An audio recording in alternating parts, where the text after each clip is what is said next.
Assalamualaikum warahmatullahi wabarakatuh. Apa kabar teman-teman semua? Semoga semuanya yang mendengarkan video ini dimanapun berada dalam keadaan sehat. Baiklah, di sini saya akan menjelaskan dan mempresentasikan mengenai topik komunikasi makhluk hidup. Nah, sebelumnya, perkenalkan, nama saya Marelda Tania, NIM 18231016 dari kelas pendidikan IPA B. Pada kali ini, topik yang akan kita bahas yaitu yang pertama ada hewan yang menggunakan gelombang dalam komunikasi. Yang kedua, organ penghasil gelombang. Yang ketiga, transmisi informasi antar hewan. Dan yang terakhir, gangguan organ dan dampaknya dalam komunikasi. Nah, sebelum masuk ke materi, tentu kita harus mengenal dulu apa itu definisi komunikasi makhluk hidup. Nah, di sini, komunikasi merupakan suatu interaksi antar makhluk hidup dengan makhluk hidup lainnya dalam menyampaikan suatu informasi. Nah, komunikasi diperlukan karena juga berperan dalam berbagai aktivitas kehidupan seperti mencari makan dan aktivitas lainnya.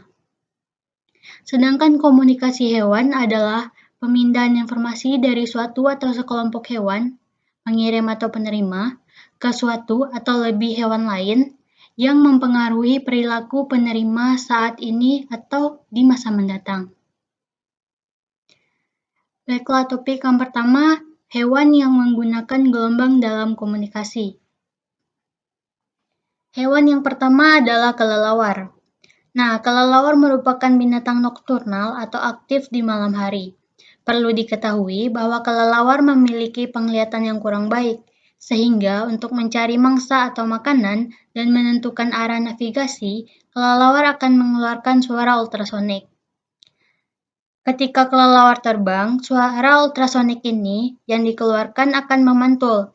Dari pantulan suara tersebut, kelelawar mampu mendeteksi seberapa jauh jaraknya dan mangsanya. Nah, frekuensi yang dapat didengar dan dikeluarkan oleh si kelelawar ini mencapai 3.000 Hz sampai 120.000 Hz. Hewan selanjutnya adalah lumba-lumba. Nah, ikan laut yang satu ini terbilang bersahabat dengan manusia. Namun, ada hal unik yang harus diketahui mengenai lumba-lumba. Ternyata, lumba-lumba berkomunikasi dengan sesamanya menggunakan frekuensi suara ultrasonik hingga mencapai 100.000 Hz. Lumba-lumba mampu berkomunikasi kepada teman-temannya saat mereka merasa kesepian. Demikian pula, mereka mampu mengidentifikasi dirinya dengan sebutan tertentu untuk menginformasikan jenis kelamin, usia, status kawin, dan kesehatan mereka. Nah, lumba-lumba juga mampu menirukan bunyi seperti fluid saat mereka ingin bergabung dengan kawannya. Hewan selanjutnya adalah kucing dan anjing. Nah, sama halnya dengan anjing, kucing acap kali dijadikan binatang peliharaan. Dari segi pendengaran, kucing ternyata memiliki kemampuan yang sama layaknya anjing. Nah, frekuensi suara yang dapat didengar oleh kucing dan anjing mencapai 60.000 Hz. Binatang selanjutnya adalah burung walet. Burung yang sering dijadikan peliharaan serta dimanfaatkan sarangnya ini merupakan hewan nokturnal seperti layaknya kelelawar. Tidak hanya aktif di malam hari, ternyata burung walet juga seperti kelelawar untuk navigasi dan mencari mangsanya menggunakan frekuensi ultrasonik. Masuk ke materi yang kedua, yaitu organ penghasil gelombang. Yang pertama ada elektroreseptor pada hiu. Elektroreseptor atau elektroreception atau electroception ini adalah kemampuan biologis untuk merasakan rangsangan listrik secara alami. Ini telah diamati hampir secara eksklusif pada hewan air atau amfibi karena air adalah konduktor yang jauh lebih baik daripada udara. Nah, elektroreception digunakan dalam elektrolokasi atau mendeteksi objek dan untuk elektrokomunikasi. Sampai saat ini, elektroreception hanya dikenal pada vertebrata. Pada vertebrata, elektroreception adalah sifat leluhur. Artinya ia hadir pada leluhur bersama dari semua vertebrata. Bentuk elektroreception leluhur ini disebut dengan elektroreception ampullary. Dengan organ reseptif itu sendiri disebut dengan ampullae of Lorenzini. Tidak semua vertebrata yang memiliki elektroreception memiliki ampullae of Lorenzini. Ampullae of Lorenzini ada pada ikan bertulang lawan seperti hiu dan pare. Juga ada pada hewan seperti langfish atau salamander akuatik dan Cecilia. Nah, pada hiu sendiri dapat teman-teman lihat pada gambar yang sudah saya tampilkan di PPT, yaitu jalannya elektroreseptor dan kanal gurat di sisi kepala hiu. Nah, pada hiu ini dapat mendeteksi perubahan kecil gelombang listrik dan elektromagnetik di laut sekitarnya. Salah satu jenis hiu yang dapat melakukan ini yaitu hiu macan atau tiger shark. Ia memiliki alat yang dapat mendeteksi gelombang listrik atau elektroreseptor tadi yang terletak di sekitar mulutnya. Nah, elektroreseptor itulah yang mampu mendeteksi perubahan gelombang listrik. Tubuh manusia yang berenang di laut atau juga berbagai hewan lainnya menyebabkan terjadinya perubahan gelombang listrik. Nah, air laut yang mengandung garam atau elektrolit mengantar sinyal-sinyal listrik itu sehingga dapat dideteksi oleh elektroreseptor hiu. Saat itulah hiu dapat mengetahui keberadaan dari calon mangsanya. Yang kedua ada ekor pada ikan gajah. Untuk ikan gajah atau Gnetonemus, medan listrik berasal dari organ listrik di daerah ekor. Nah, dapat teman-teman lihat pada gambar itu pada bagian persegi panjang abu-abu. Nah, medan listrik ini dirasakan oleh area kulit yang reseptif listrik, menggunakan dua lubang listrik untuk secara aktif mencari dan memeriksa objek. Nah, dapat kita bandingkan pada gambar distori medan yang dibuat oleh dua jenis objek. Yang pertama, tumbuhan yang berperilaku lebih baik daripada air. Dan yang kedua yang di sebelah kanan yaitu batu yang non-konduktor.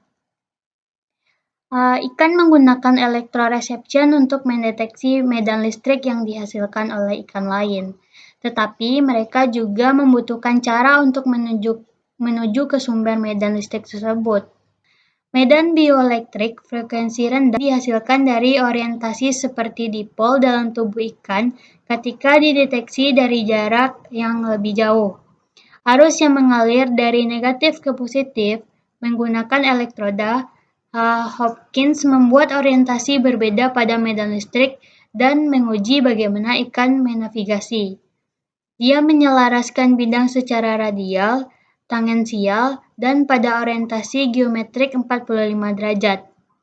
Dalam kasus lain, dipol dapat berputar dan dengan demikian memutar medan listrik. Medan mengalir dari elektroda positif ke elektroda negatif. Sel tuberous di dalam toles berperan dalam mendeteksi medan listrik dan membantu ikan untuk mengarahkannya dengan benar. Nah, pasti di sini timbul pertanyaan bagaimana ikan tahu ke arah mana ia harus berbelok. Nah, arah dari reseptor tuberous tampaknya dikendalikan oleh aliran arus melalui kulit ikan. Ketika medan listrik berbaris pada sumbu terbaik ke reseptor, itu akan menghasilkan sinyal terkuat. Ini terjadi jika medan listrik berbaris tegak lurus dengan reseptor. Jika ikan sejajar dengan medan, kedua sisi ikan distimulusi dengan amplitudo, dan arah sinyalnya akan sama. Ketika medan listrik berbelok ke kiri ikan, reseptor di sisi kiri akan dirangsang lebih kuat dengan sinyal yang tegak lurus di sisi kiri ikan. Sedangkan reseptor di sisi kanan akan menerima stimulus yang lebih lemah. Ikan akan beralih dari sisi rangsangan yang lebih kuat. Dengan menggunakan reseptor, ikan dapat mendeteksi medan yang mengarahkan dirinya ke medan listrik untuk mengikuti medan listrik dan menemukan sumbernya. Yang ketiga ada antena pada lebah. Nah, selain hiu, lebah juga menggunakan gelombang. Lebah mengumpulkan muatan statis positif saat terbang di udara. Ketika seekor lebah mengunjungi bunga, muatan yang disimpan pada bunga tersebut bocor seiring waktu ke tanah. Lebah mendeteksi keberadaan dan pola medan listrik pada bunga, dan menggunakan informasi ini untuk mengetahui apakah bunga baru saja dikunjungi oleh lebah lain dan kemungkinan memiliki konsentrasi nektar yang berkurang. Lebah mendeteksi listrik melalui isolasi udara dengan mechanoreception. Nah, bukan electroreception seperti dua contoh sebelumnya. Nah, lebah merasakan perubahan medan listrik melalui organ Johnson di antena mereka dan reseptor mekano lainnya. Mereka membedakan pola temporal yang berbeda dan mempelajarinya. Selama tarian wiggle, lebah madu tampaknya menggunakan medan listrik yang berasal dari penari untuk berkomunikasi jarak jauh. Materi yang ketiga adalah transmisi informasi antar hewan. Yang pertama ada sistem sonar. Sonar adalah singkatan dari navigasi dan rentang suara, atau menentukan arah dan jarak gelombang suara. Sonar awalnya adalah istilah yang digunakan untuk perangkat di kapal yang menggunakan pantulan suara untuk mengukur kedalaman dasar laut dan menentukan lokasinya. Lokasi seperti kapal selam atau kapal di sekitarnya. Dengan sonar ini, kita bisa membuat peta dasar laut agar aman dari jalur pengiriman. Namun, sistem sonar juga ada di alam dan digunakan oleh hewan, terutama seperti lumba-lumba dan paus. Nah, paus dan lumba-lumba adalah mamalia spesies Cetaceae mamalia yang hidup di air. Paus dan lumba-lumba ini menghasilkan gelombang ultrasonik. Pantulan gelombang ultrasonik ke dasar laut dan mangsa ikan akan terdengar oleh hewan tersebut. Dan selanjutnya, hewan tersebut dapat menentukan arah dan menangkap mangsa ikannya. Teknik ini disebut ekolokasi. Sonar juga digunakan untuk menghindari rintangan dalam berenang seperti terumbu karang, dasar laut yang dangkal, atau kapal yang melintas. Kelelawar dan lumba-lumba adalah hewan yang menggunakan sistem sonar. Jadi, dapat disimpulkan sistem sonar adalah sistem yang digunakan untuk mendeteksi tempat-tempat yang bergerak dengan tinggi deteksi suara frekuensi atau ultrasonik. Nah, sonar adalah metode menggunakan gelombang ultrasonik untuk memperkirakan ukuran, bentuk, dan kedalaman benda. Selanjutnya ada transmisi informasi antar kelelawar. Kelelawar sering ditemukan di gua yang sangat gelap. Untuk bisa terbang ke arah yang benar, kelelawar menggunakan sistem sonar. Kelelawar bisa terbang di tempat-tempat terpencil, tetapi selalu bisa berputar atau bahkan bermanuver dengan kecepatan yang sangat tinggi. Kelelawar jarang menabrak dinding gua atau dinding di depannya. Kelelawar menggunakan suara frekuensi tinggi atau suara ultrasonik sebanyak mungkin. Kemudian dia mendengarkan suara yang dipantulkan dengan pendengarannya yang tajam. Dengan begitu, kelelawar bisa mengetahui benda-benda yang ada di sekitar mereka, sehingga kelelawar dapat terbang dalam kegelapan tanpa mengenai benda-benda di sekitarnya. Nah, mekanisme yang dilakukan oleh kelelawar yaitu dengan mengeluarkan gelombang ultrasonik saat terbang. Itu gelombang yang dilepas dengan dipantulkan kembali oleh benda atau hewan lain yang akan melintas dan diterima oleh perangkat di tubuh kelelawar. Materi yang terakhir adalah gangguan organ dan dampaknya dalam komunikasi. Yang pertama ada paus dan lumba-lumba. Kedua mamalia laut ini mempunyai sistem navigasi untuk mendeteksi objek di sekitar mereka dengan cara menggunakan pendengaran mereka serta menggunakan sistem sonar untuk berinteraksi satu sama lain. Namun, kalau sistem sonar menghasilkan frekuensi tinggi, itu akan mengacaukan sistem komunikasi antara mamalia laut dan menghalangi komunikasi mereka. Maka mereka akan mengalami pergerakan yang berbeda hingga membuat mereka tersesat Dan di beberapa kasus ditemukan bahwa bisa mengakibatkan hingga mereka terdampar ke pantai, seperti gambar yang dapat teman lihat pada slide presentasi. Nah, yang kedua adalah lebah madu. Lebah madu adalah makhluk yang menggunakan sejenis tarian sebagai cara berkomunikasi. Beberapa lebah akan menari di sekitar sarang sehingga lebah lain mendapat sinyal di mana lokasi sarang berada. Namun, apabila seekor lebah itu memiliki gangguan organ seperti rusaknya antena pada kepala, di mana antena ini berfungsi sebagai alat komunikasi atau sensor komunikasi pada lebah, maka hal ini akan mengganggu proses komunikasi sesama lebah karena lebah membutuhkan antena ini untuk menangkap sensor sebagai alat komunikasi. Yang ketiga ada rusa. Rusa akan mengibaskan ekornya untuk memperikatkan rusa lain jika dalam keadaan bahaya. Nah, apabila terjadi kerusakan organ, tepatnya di ekor, ini akan berakibat kepada proses komunikasi dari rusa dengan sesama rusa untuk memperingati adanya bahaya tadi. Nah, sekian presentasi dan informasi yang dapat saya sampaikan mengenai topik pembelajaran komunikasi makhluk hidup. Nah, mohon maaf jika terdapat banyak kekurangan.